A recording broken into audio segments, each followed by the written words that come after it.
ഇതെൻ്റെ 2023 ഡയറിയാണ്. ഇത്രയും വർഷമായിട്ട് എനിക്കിത് കളയാൻ തോന്നിയിട്ടില്ല. കാരണം എൻ്റെ എല്ലാത്തിൻ്റെയും തുടക്കം ഇതിൽ നിന്നായിരുന്നു കേട്ടോ. ഒന്നും അറിയില്ലെങ്കിലും എനിക്കെന്താ വേണ്ടത്, ഇതെങ്ങനെ എഴുതുമായിരുന്നു. ആദ്യം എഴുതിയതെല്ലാം വെട്ടി പിന്നെ എഴുതി ഇതിൻ്റെ അവസാന പേജ് ആയപ്പോഴാണ് എനിക്കൊരു ക്ലാരിറ്റി വന്നത്. പക്ഷെ അതിനോടകം കുറേ കാര്യങ്ങൾ നമുക്ക് ഒരു ധാരണ വന്നു, കുറേ കാര്യങ്ങൾ ഞാൻ അച്ചീവ് ചെയ്തു, കുറേ കാര്യങ്ങൾ കുറേ കൂടി ഇമ്പ്രൂവ് ചെയ്യണം തോന്നി.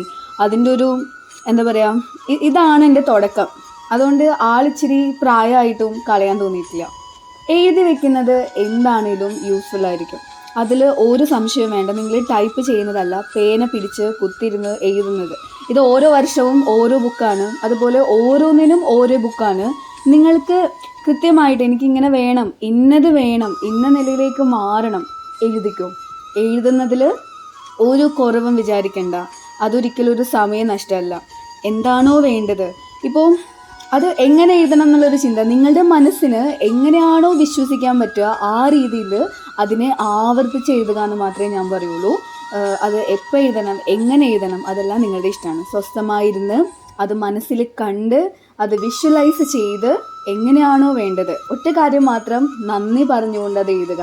താങ്ക് യു യൂണിവേഴ്സ്, അല്ലെങ്കിൽ നിങ്ങളുടെ ഇഷ്ട ദൈവത്തിന് നന്ദി ദൈവമേ, അല്ലെങ്കിൽ ശിവൻ, ഭഗവാൻ, കൃഷ്ണൻ, ആരെയാണോ വിളിക്കുന്നത് അവരുദ്ദേശിച്ചിട്ട് അവരെ മനസ്സിൽ കണ്ട് ആഗ്രഹിച്ച് ഇന്നതാണ്, ഇതിനൊക്കെ നന്ദിയുണ്ട് എന്ന് എഴുതുക. അത്ഭുതം നേരിട്ട് നിങ്ങൾ കാണുക.